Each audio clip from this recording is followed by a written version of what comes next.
Hey everybody, welcome back to Buzzsprout Conversations. Today, I'm joined by Sarah Li-Cain. Sarah is a freelance writer and podcaster. She's worked with a lot of financial companies and institutions that you would recognize, but if you're a Buzzsprout YouTube watcher, you've been with us for a while, you'll recognize Sarah from some of our other videos since we've had a chance to work with her for many years now.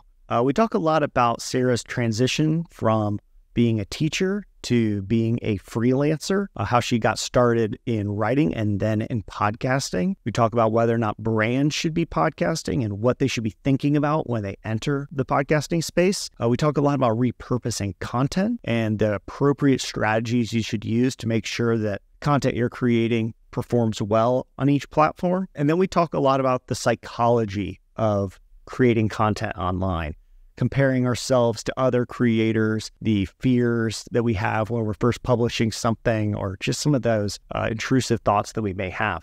I hope you really enjoy this conversation. I always enjoy talking to Sarah, so I hope you do as well.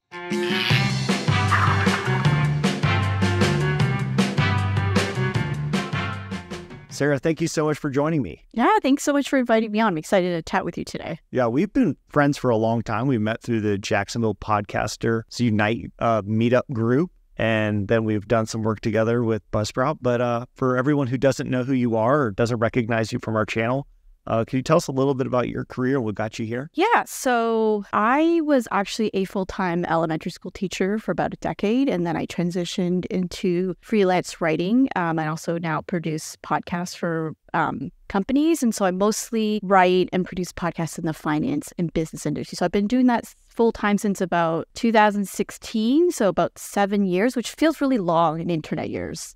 It does. Internet years they're like dog years. Yes, exactly.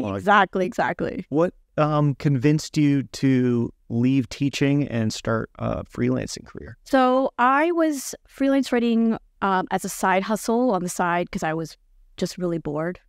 In China, you kind of you have a lot of free time. I feel like as an expat, this was before I had kids, and so I really didn't have a big commute. Things were really convenient, so running errands was pretty quick, and so it left me with a lot of free time. And so I started freelance writing for fun, and so that was the thing that I had going on for about 4 years before my husband and I decided to move to the U.S. And so, really, what started the catalyst for full-time freelancing was I wasn't sure if my teaching license would actually work in the U.S. And so I gave myself 6 months to get settled in the country. I had, my son was about one-ish at the time, so I was a primary caretaker. So it was really like setting things up for myself in this country that I've never lived in before. And so I thought, okay, if this crashes and burns, like I just wanted to make enough to pay rent, then I'll go back to teaching. I'll figure it out. But if it works, then it works. And 6 years or 7 years later, here I am. That's awesome.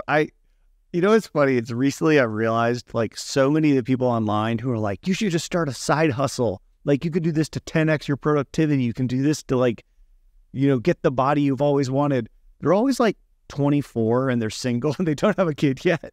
And I'm like, 100% everything you're talking about is very impressive. You're very driven. You're very motivated. I'm very impressed.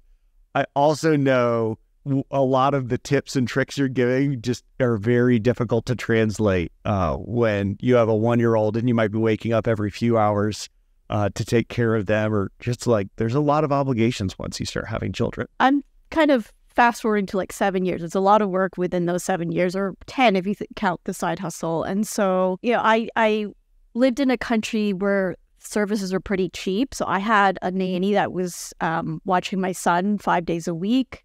I didn't really have to cook dinner. So a lot of those things were kind of taken off my plate. And so I did have time to devote to this side hustle. And before I moved to the US, I didn't actually spend a lot of time on it. I would say like 5 hours a week, which is still a lot if you have a young kid. So, in retrospect, I probably could have not done as much as I did. But again, like you said, I'm a pretty driven type A person. And so it really was a lot of conversations with my husband, like especially before we moved back to the US, I'm like, if I want to have a go at this, I do need to devote a little bit more time or be more strategic. And so there's a lot of conversations about our schedules, how that was going to work. He took on some sort of extra like errands. He watched my son sometimes when I really needed a nap in the middle of the day, things like that. So again, it's just, there's a lot of conversation needs to happen. And yeah, it does make it easier if you're single, but you can do it if you have a kid or if you're married or your partnership, things like that. But it does require a lot of logistics. It requires a lot of discipline. It was really, really difficult when I first moved to the US because we knew no one in the town that we lived in. And so I also was being very idealistic, like, oh, my baby will sleep in my lap and I'll just type. And yeah, you're laughing, right? Like, I can laugh about it now, but 7 years ago, this was like my ideal kind of work day, which didn't work. And so it was a lot of like lessons of, okay, this doesn't work. What can I do? So it's a lot of like self-reflection, being observant of what was happening or what was working, what was not, before I really found my stride. And I don't think, in total transparency, I don't think I feel like I found my stride until maybe like 3 years ago. I think a lot of people will, we're going to talk a lot about podcasts, but a lot of people who are probably watching this have podcasts or starting podcasts. They heard you just say you started freelancing and first thing you did was start devoting about 5 hours a week to it. How did you translate 5 hours of focused time into actually making money? Because I think for me, hearing 5 hours and then actually turning that into any amount of money, let alone an amount I was feeling excited about, that seems like a pretty tall order. So what did you do to set yourself up for success there? The first thing I did was do everything that I probably shouldn't have been doing under the sun. Because there's so many things you can do, right? Like freelancing, there's just and with podcasting, there's just a bazillion things you can do. And so in the beginning, it was a lot of things that I thought would move the needle, like, oh, let me create a beautiful logo, let me set up a website, things like that. And so it was really learning what were the actual things that moved the needle. And so at its core, if you're freelancing, what makes it successful is having a sale, right? Like you're trying to offer your services, whether it's writing or podcast production, whatever it is, to a client, and they say yes, and they pay you. That's really basically at the core. And so it took me a long time to think, okay, like, if I want money, if I want someone to pay me, what is it that I actually have to do? And so a lot of it was starting conversations with potential clients. And so a lot of it was cold emails at the time when I was overseas, because the time differences were a little too huge for me to call. But you can call. I used to send like physical postcards to different content agencies that got a couple of responses. I'm not sure if that would work now, but this was also a while. Again, a lot of years in OG or in internet years. And so I did a lot of that. It was a lot of like, here's a numbers game. Let me find people or companies or editors that I felt like would most likely say yes, or at least continue a conversation with me, and just keep doing that. And then, yeah, it was just like one email after another, one phone call after another, and then pitching my services off, like doing really good work, getting references, things like that. So it was like a lot of the same things over and over again. And then you do get to a point where you can add in the things. And so, I did increase my work hours. 5 hours sometimes is just not enough for what you want to do. And so I did increase my work hours, mostly because some projects demanded more time than others. I also started going to conferences or started getting on Skype calls or Zoom calls with people, just kind of networking that way.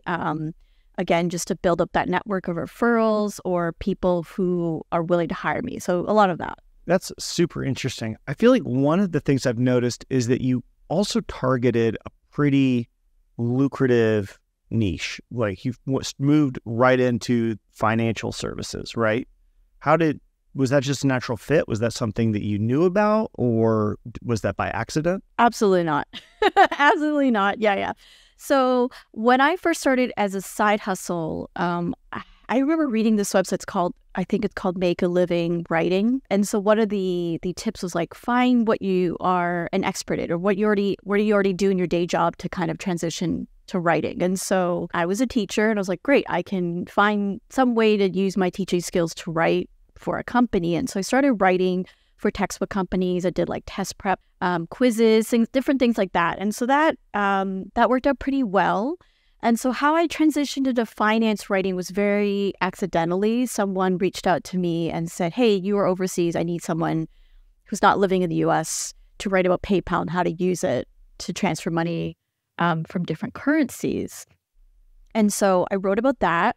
Again, this was also the time when I was networking, back when I used Facebook a lot more. There's a lot of Facebook groups that you can kind of network and chat with people. And so a lot of the people that I was chatting with, I noticed, oh, you guys are doing pretty well and you're writing about money. Like maybe, and I was really just kind of curious. I'm like, okay, I don't really have any background in this, but I'm curious enough to figure out, like, is there something from here? Will someone be willing to hire me? And so I thought, well, I already wrote an article about PayPal. Is there somebody else or another company that might be interested in my experience overseas for me to kind of to get an in? And so that's how I started with that. Yeah, one of the reasons it stands out to me is a lot of times when I imagine this like freelance lifestyle, I think I'm going to be a travel blogger. I'm going to be talking about like all the fun, cool, easy things I'm doing. Well, travel and food are like the two most difficult things to make a living blogging or doing video or any kind of content around, because so many people want to be doing it. And also there's not a ton of money to be made selling more travel services, selling more food products or, different recipes or something. But financial services, there's a lot of margin there. And that means the budgets for getting really talented writers on board are often quite a bit better. I think it also depends on the type of content you want. There are some companies that are in the financial services industry that may not pay a lot. It could be because they're just starting. It could be they're losing money and they're devoting more resources to something else. Yeah, there's definitely niches that are more lucrative than others. Travel, I mean, obviously the last couple of years, probably not the best one, but I think there are lots of industries that kind of cycle. And so food can be kind of one that goes up and down. I'm trying to think of other ones. Parenting can be like a good one, depending on sort of whether you write for magazines or companies. And I do feel really lucky. Like finance does have its cycles too, but the cycles are more the product. So I remember back in 2020 when interest rates were like super low for mortgages, that's all I was writing was about like how to refinance, or when people were trying to get loans for their business. There's a lot of that. It depends on kind of what you're doing, products within the industry as to what is good and what it's not. But I don't want to obsess over the finance industry, but I am at least aware, just because I'm in it, that like what's happening and what's not. And so if I feel like I need to pivot or kind of move a little bit in a different direction, I can start to make those moves. That's a really good point. I would like to, before we move on, there was a story that really stood out to me in another podcast I listened to about you. Can you tell me about the day that you resigned from your job as a teacher and decided you were going to give freelancing a go? Yes. Oh my gosh. Okay. So I had built up a pretty steady recurring income that would have almost replaced my teacher salary before I had quit. So I was like, this is a sign. This is a sign that I can do this. The 6 months is going to go pretty well. And so I handed in my resignation, or you don't hand in your intent to renew your contract. So I was going to end my contract. And so after that, my I think 2 or 3 of my regular clients basically decided that they didn't need me anymore. So for several reasons, one of them, I think they were like restructuring. It was kind of a lot of different reasons, not anything to do with me. And so then I remember freaking out. This was at work. I got those emails and I freaked out. and I was like, oh my God, this is it. I'm done. Like, I'm going to be broke. I'm going to be homeless. Like, what is, all the kind of like worst case scenarios. And so it was really scary. That was kind of my first experience realizing like, hey, freelancing is going to have these ups and downs. And like, this is like literally your first one. But I committed to sticking out for those first 6 months, partially because I didn't have a choice. I couldn't work in the US quite yet. And so, yeah, I did stick it out, and I'm happy I did. Yeah, I think so too. So how did you get into podcasting? You start with freelancing, you're writing, you're building up a book of business, you take it full time. Where does podcasting enter the picture? Yeah, it never really crossed my mind to do it, probably until I'd say end of 2017, or yeah, around that time. I've always been really like a fan of podcasts. I think the first one I ever listened to was the Ricky Gervais show. This was like back in 2007, I believe. So OG podcast. Yeah, and it was just like, I loved it. But I've never kind of imagined doing it myself. And I remember meeting Jared Easley. So one of the co-founders of the podcast. We've been at another conference. He's like, yeah, you should start a podcast. And I'm like, haha, no way. And so I remember he has his own podcast and I was a guest on it, like just very randomly walked by his booth and put a mic in front of my face and I started, talking. And it was really fun. I was like, oh, that's a really fun experience. And I thought, okay, like maybe I'll think about it, right? I'll think about it. Because at the time I had a blog that's no longer. I just wanted to kind of do something other than writing. I felt like I was burning out a little bit on it. And so it really wasn't until I'd say 2017, 2018, until a friend started talking about wanting to do a podcast. And he basically convinced me because he was a sound engineer in his day job. And so he's like, I'll take care of all the tech. And I'm like, great. I was like, because that was actually the barrier for me was like, I don't want to have to figure out what mic to use. I don't want to figure out what like recording, equipment to use, how to edit. That was not something that I was necessarily interested in figuring out. But I was really good at like planning content, writing outlines, coming up with ideas. So that I know are my strengths. And so it was really great because he had the technical kind of know-how and I had the content sort of strategy know-how. And so we worked pretty well together for about a year and a half, and he had to leave just for personal reasons. So that was Beyond the Dollar. And so I continued that for several years. And I remember when he left, I really had a long think about what I wanted the show to be, because before that we weren't really monetizing. It was kind of an experiment into podcasting and whether or not we liked it. And so I immediately thought, hey, why not use this as a portfolio piece? Because if I really enjoy this, why not get paid for it? Like I'm sure there's companies that would want somebody to like pay me to podcast. And so that's what I did. And it turned into a kind of different branch of my freelancing. So now I do, I'd say like half would be podcasting stuff for clients and then half is writing stuff for clients. So tell us a little bit about some of these podcast clients that you've landed. I mean, a few I know of. You obviously have worked with Buzzsprout. Yeah. We've had the opportunity to work together. You've done some podcasts for SoFi. Mm-hmm. Can you tell us a little bit about those? Yeah, so that one, actually, it was through agency, and one of the community coordinators actually reached out to me because one of the first things I did when I was like more serious with wanting to be paid for podcasting was I put podcast producer in my LinkedIn title. I was like, surely this will like legitimize me, right? Like even though I've only done Beyond the Dollar. And so I think that may have led to her finding me. I'm not really sure, but she's like, hey, I'm really, you have a lot of experience in writing for finance brands. I see you have your own podcast. Are you interested in doing this? And so I really relied on the strength of the clients that I had on the writing side because I worked with some pretty big names. And so I kind of use that to my advantage. And so when I started reaching out to other brands or talk to existing clients that I was writing articles for, I'd be like, hey, are you considering podcasting, or do you already have a content team that's already starting a podcast? I have this experience. We've already worked together, and I think we work really well together. You know that I'm reliable. Are you willing to kind of give me a chance and be on this team? And so that's how I did that. And yeah, working with SoFi was really great. It was a really good experience to work with it was one of my first big brands that I've worked with. It was just really good experience to like actually look at what I did for Beyond the Dollar and be like, hey, I actually kind of know what I'm doing. Like it gave me a lot of confidence to kind of pursue other companies or existing clients to produce their podcasts for them. I think if I was watching this right now, it would be very easy for me to hear like step 1, decide you want to be a freelancer. Step 2, start targeting some companies. Step 3, something for profit. Like it feels like there's a missing step.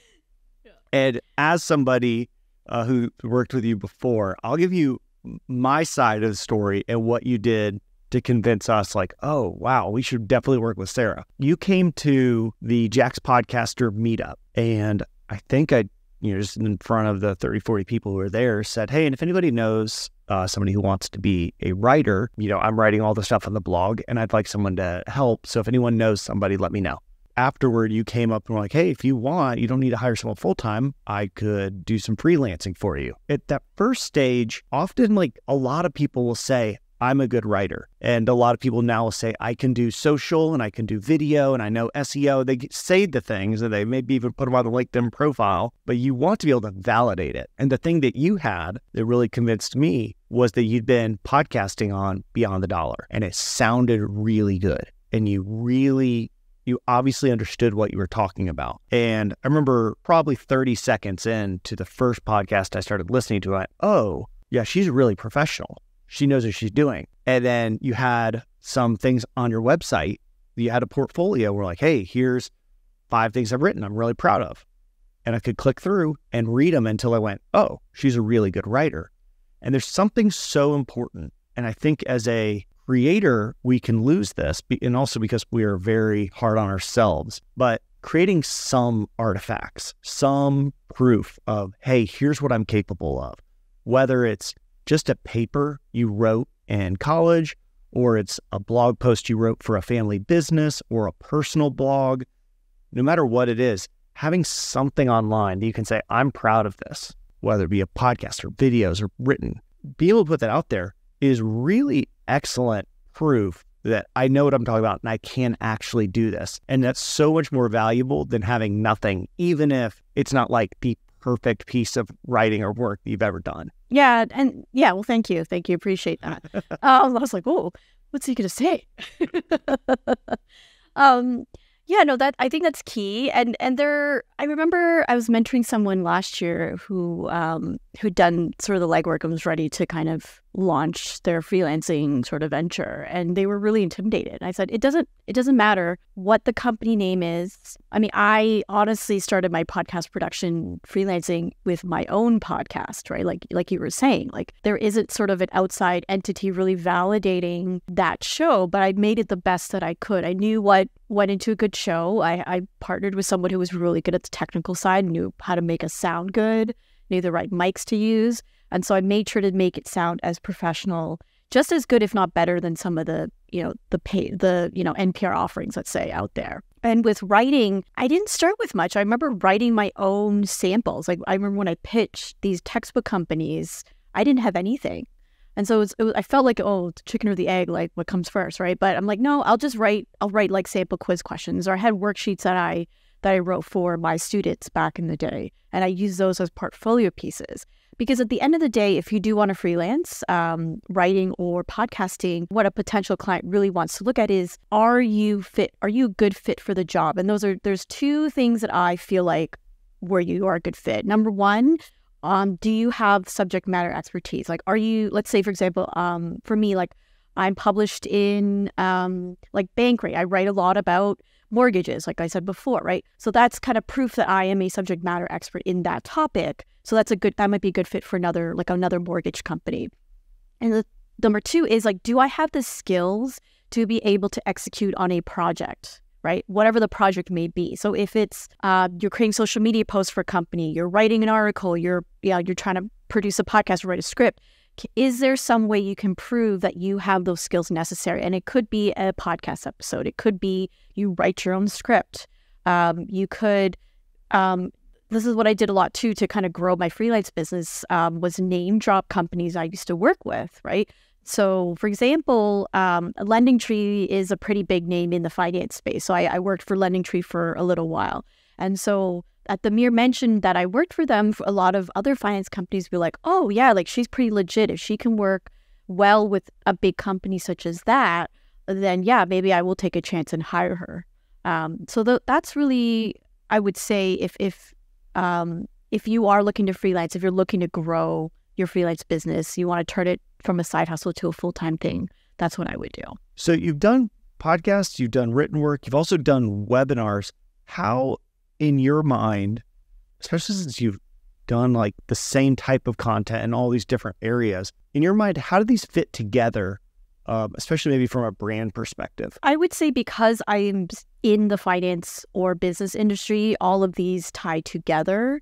And if you think about it, I think maybe it's obvious to me because I kind of have the insider knowledge, but a lot of these companies use all these different pieces of content as a goal to bring in audience or potential clients. And so there's clients that would prefer a webinar.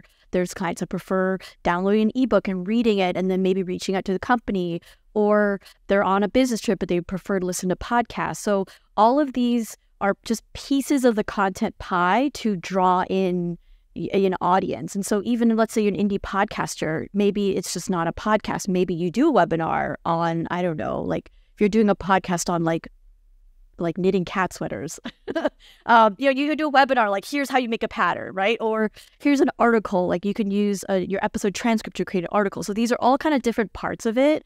I feel like now with content, I don't want to limit myself to the specific types of content, because I think we live in such a like multimedia world, or a world where companies are always trying to get your attention in any way, shape, or form. It's really important to kind of dabble in every little thing. You can specialize in things eventually, but I think it's really still important just to say like, hey, I do webinars and they're live, but we can also record this and stick it in a podcast, right? Things like that. Would you determine maybe which of the pieces to start with? I guess there is going to be overlap between, you did a video, and so the script is going to probably be similar to the outline for the blog post, which has similar to the outline for maybe that webinar that you may do later. But is there a place that you start when you're trying to do repurposing? I first don't try to do everything at once. I've made that mistake many, many times and I've regretted it.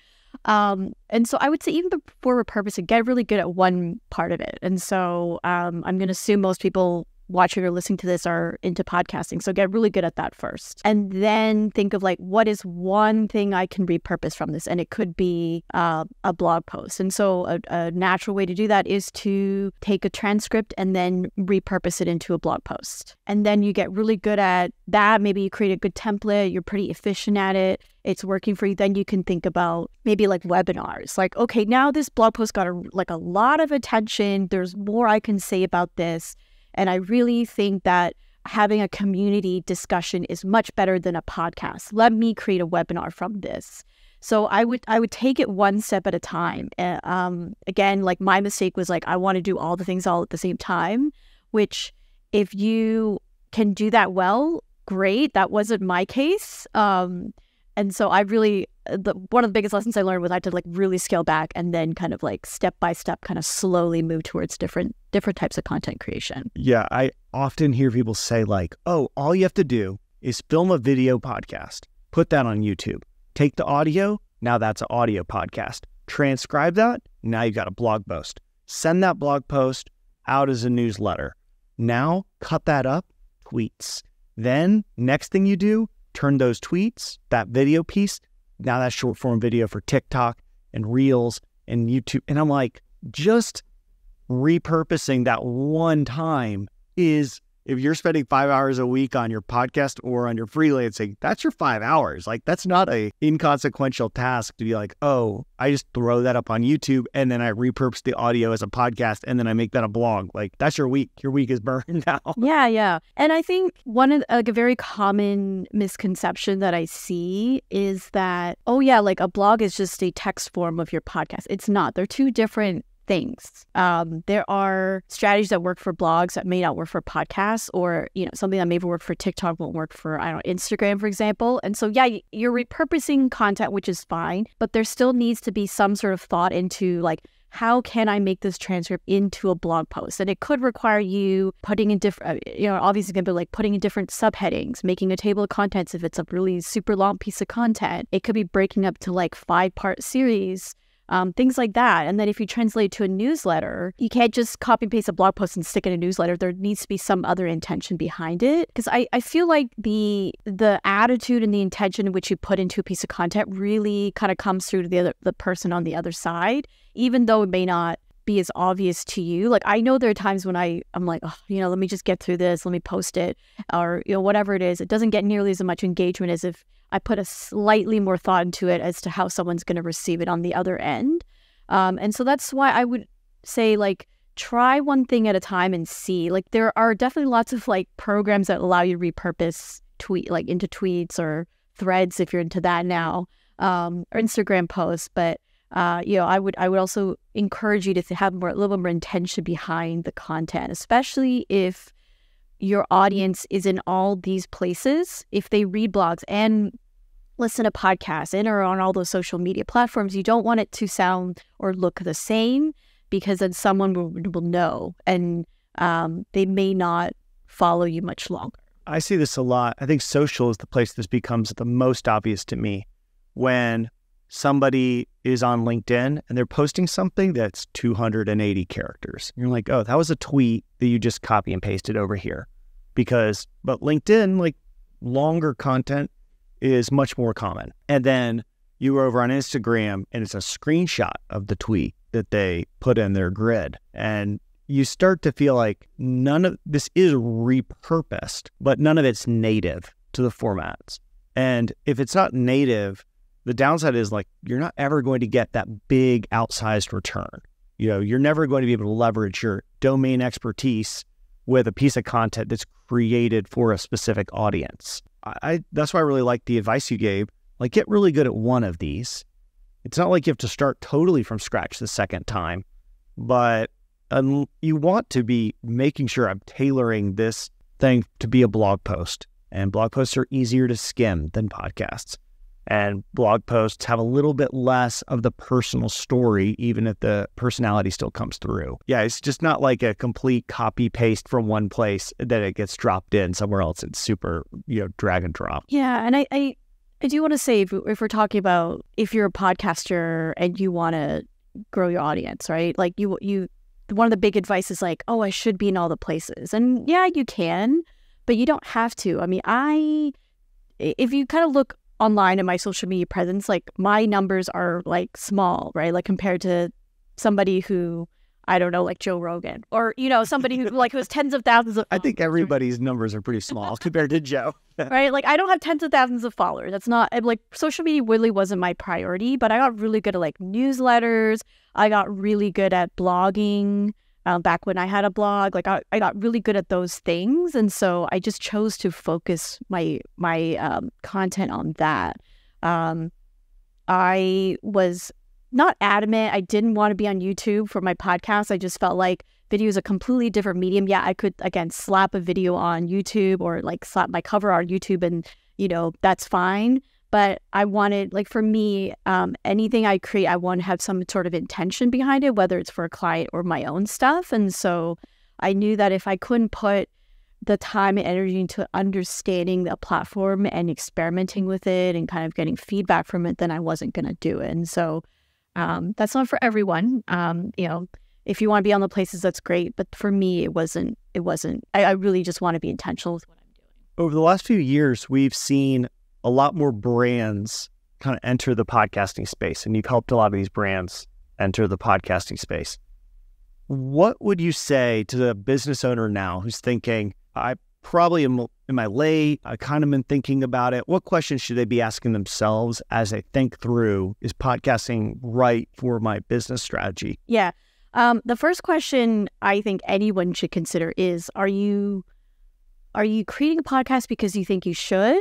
Or are you creating one because you feel like it will help in your overall business strategy or marketing strategy?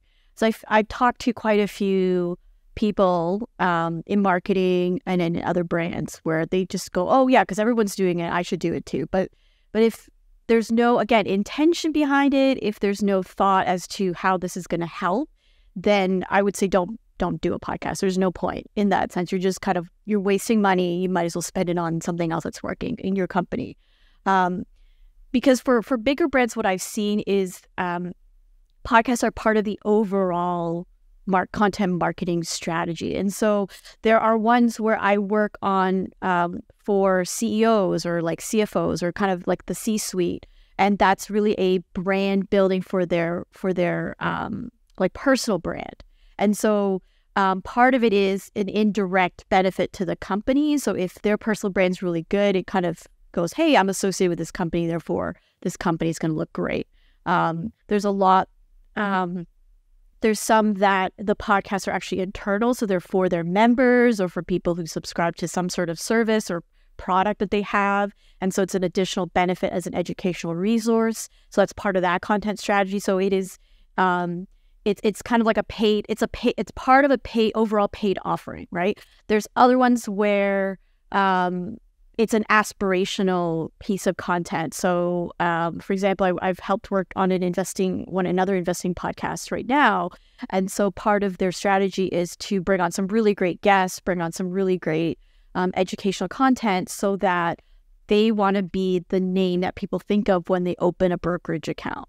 And so it's really thinking about like, what is the purpose of this particular piece of or this podcast, and how is it going to feed into other parts of your business? And that does sometimes require a lot of thinking. But if you want to take podcasting seriously as part of your brand, as a part of like, grow your profits or whatever it is, and you have to take it as, I feel like, you have to put that much thought into it, almost as much as like coming up with a podcast name. I think that a lot of times when people are asking questions about like, what category should I be in, or what name should I have, or what should my co-host be like, when you start pulling a little bit more on those questions, what you realize is they're not 100% sure why they're starting a podcast. And maybe if you even start pulling it even more, you hear, well, I've heard you can make a lot of money podcasting maybe, or every business should be doing this. And so I just kind of keep hearing I should do it. And so I'm doing it. And if you step back that far, you go, okay, well, let's get step one locked in. Like, what's the business strategy here? Or what's the personal strategy? What's the value? What's your why? And once you have that, the other things like the branding and the name and the logo and the co-hosts, if there are going to be any, all that stuff starts being a lot easier once you have a clear, defined goal in mind. Yeah, for sure. And I think, just hearing you talk about that, there's kind of two things I think about. One is, the podcast cover art, or thinking about the host or the name. It's like a tangible proof that you're doing the work, right?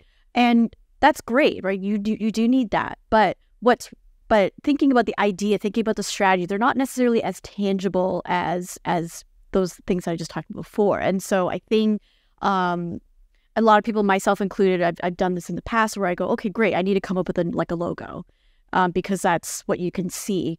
And so it's really, again, like peeling back, like what is at the core of what I'm doing? Like, and that is the strategy. Like, how does it feed into this, overall content creation kind of thing I'm doing, or how is this going to help me overall make money? Am I going to put ads, sponsorship, whatever that may be, right? And number two, and I see this with a lot of indie podcasters, I'd say more than businesses, is that there's that element of like fear and wanting that sense of control as to why somebody would think of a podcast name before why they want to create a podcast or the concept of it. Because for me anyways, like if I'm going to come up with a concept and I'm going to think of the audience that I want to target, there's that element of fear of like, what if I'm wrong? Or what if like, what I'm going to create isn't actually going to be targeting this audience, or what I'm going to create is not good enough to be popular or create a really engaged audience. So you know what, actually it's more fun to think about like the cover art. It's more fun to think about like who I'm going to be a co-host with rather than the kind of deeper stuff.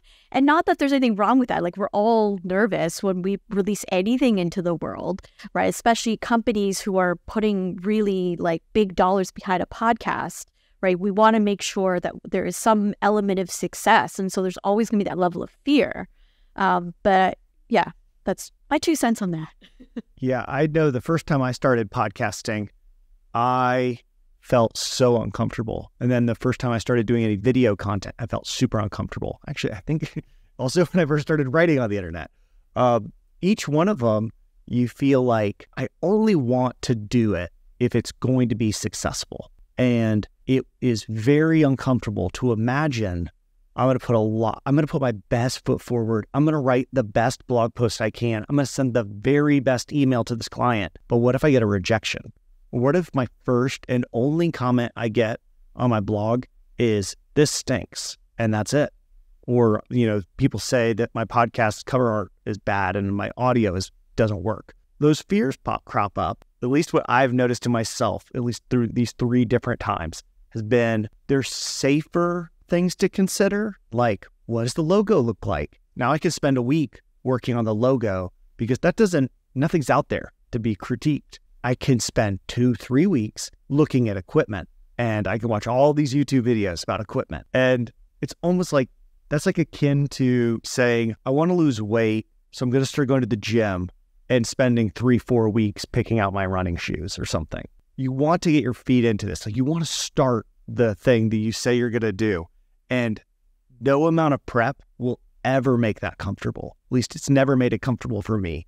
Every time we're pressing play or we're pressing record or pressing publish, eventually I'm like terrified that, oh, this thing is not even close to good enough. Every time I've been shocked at how much kindness there is on the internet, because you see so much of the negativity. There's also just a lot of people who are like, wow, this is really good. I really enjoyed this video. Thank you so much for putting it together. And you realize, like, there's a lot more positivity out there than I at least was telling myself beforehand. Yeah. I'm pretty sure we had this conversation a while back where it was the idea about like our skills don't match our tastes. Like, we have really good taste in what we want to do. Maybe our skills don't quite match what we want to do yet. And I was very much a victim of that, where I'm like, I want to do all the things. I remember, this kind of relates. I remember I was in a sculpture class in college, and I wanted to work with sheet metal, and I wanted to create this really elaborate, like massive, like 6 foot tall kind of structure. And my professor was like, I'm sure you can do this. I've seen you work really hard, but sheet metal is like the most difficult thing to weld. Oh, and especially what you're trying to do. He's like, maybe start small, like maybe, because one of the aspects I want to do is actually like weld a perfectly symmetrical cube with sheet metal. And if you, like looking back, I'm like, what was I thinking? But anyway, so he's like, why don't you just start welding a line and see how that works, right? Get to that line. Then you can do a rectangle, right? Like weld 2 pieces of rectangle or squares together. And then, so I'm like, oh, okay. And so what I really learned from that, and that I kind of carry to this day, is like, it's fine to have really good taste. It's fine to have like, you know, like set the bar really high, but let's kind of like maybe set the expectation of what I can do a little bit lower. So not to say like I suck, but maybe just say, okay, I can do this, but maybe at this like 10%, and then kind of move up and up and up and up. And I've approached this in my freelancer career where I kind of think of it as like a step ladder or like stairs. And so how when people talk about how I grew my freelance income, I go, okay, well, the bottom of the stairs was like my worksheets. And then the next step was I got published somewhere. I'm going to use that as my portfolio piece. And the next step was I'm going to aim to work with a big company. Next step is now use that big company to get me bigger and bigger gigs. So it was like one step at a time. And I feel like you can do that with podcasting as well, or anything that you create. So for Beyond the Dollar, it was honestly like a 6-episode. It was supposed to be a 6-episode experiment. My friend and I were like, we were really interested in this. We want to like try it out. But if by the end of 6 episodes we hate it, we hate each other, like we hate the process, we can say we've given it 6 episodes, and then we can move on with our lives. And so it obviously became like 3 years worth of shows, right? But it really was that experiment, or that thinking of like, let's just start small. Give ourselves that win, and then we can kind of like keep going if we need to. The taste is always ahead of our skill level is so true. Like, we all listen to NPR shows. You know, people probably listen to Serial. And then you kind of imagine, like, that's the type of show I want to be making. We go out to eat at really nice restaurants. We go, that's the type of food I want to be cooking. And then when you get the reality of getting in a kitchen and starting to cook, and you're like, this doesn't taste anything like what I just got out at this nice restaurant. Well, there is a step process you're going to go through. You're going to iterate over time. You're going to make lots of meals, and you'll learn little things. You're going to make lots of podcasts. You'll learn little things, and you never get better unless you start publishing. You never get better if you don't get that first client, even though ultimately, you don't want to be doing worksheets for your entire freelancing career, or you don't want to be doing beginner level podcasts, and you don't want to be creating beginner level food.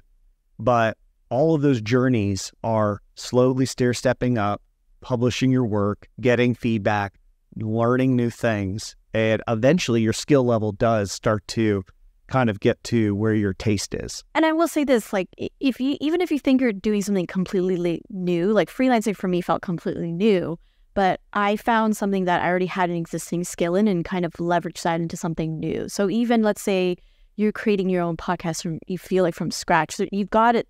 Surely you have some sort of skill, even if it's like color coding your calendar. Like that is a skill, right? Like just go with that.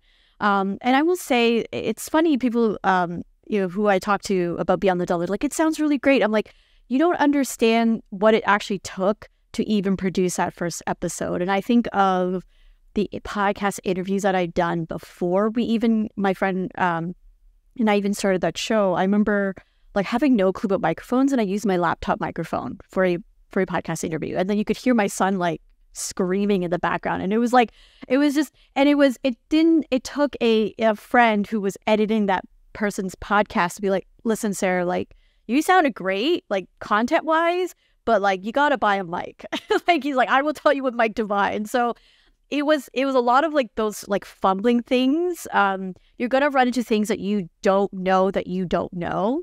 And for me, it was, don't use your laptop mic, find a quiet spot, like little things like that where I can confidently say, yeah, do those. But it took me how many like years to like be able to confidently say like, do this and this and this. It took me like, I'm thinking about when I started my side hustle, like it was 10 years of like constantly doing the same things and changing my strategy, like looking at what I completely bombed at and like, how do I fix what I need to fix to get to where I am. Yeah, there's hundreds and hundreds of little things that all go into that final product.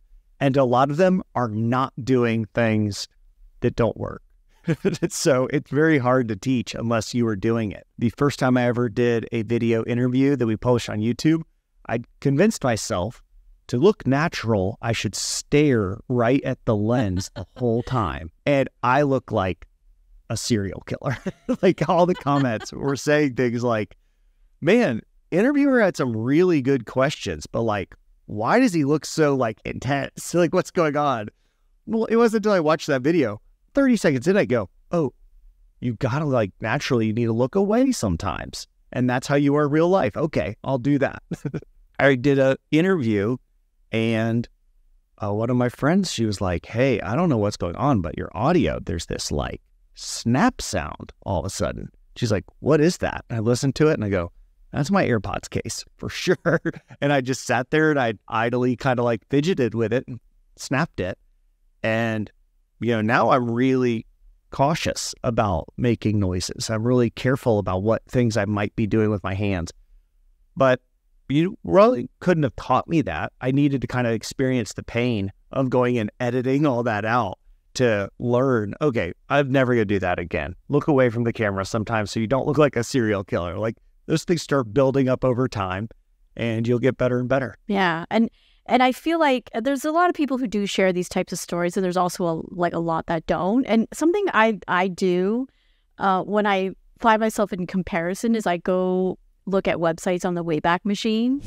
You ever do that? I love this. Where I go, okay, like, man, this podcast is so great. And then I'll like look at their website from when they first started. I'm like, oh, like their podcast was this. It doesn't look like what it does now. It took them years to get to that point. And so if I look back at some of the things that I've created back when I first started publishing on the internet, I'd probably cringe at like how amateur it looks. But but it's one of those where everybody starts from scratch, right? Yeah, some people may have more advantages than others. You may be working, let's say, with some really great podcasters and you kind of get those skills, but it's really helpful to kind of see where people have come from, to kind of go, okay, like I shouldn't compare what I'm doing now to somebody who's been doing this for 10 years, right? Like I need to kind of not level the playing field, but really kind of get that perspective on like, okay, my skills are here, my taste is here, what am I going to do to get to where I need to go? The thing I do, the version of this is I will go find a YouTube channel that I really like and I'm really impressed by the quality. And especially if it's like a solo person, because you can't compare yourself as an individual to like a production team. You got to remember that's like a big group effort. But if you find like an individual, go back to, if you like Mr. Beast, go watch the first Mr. Beast video and it's terrible. And if you like Smart Passive Income with Pat Flynn, go listen to the first episode. It's terrible. If you like anything, especially if the creator is confident enough that they've left the old stuff on there, it's really valuable to remember to get to this level. They were not good. They were not good at this when they started. they were probably about the same level you are now. Go watch their first stuff and then just bring the drive to get better and the commitment to publishing.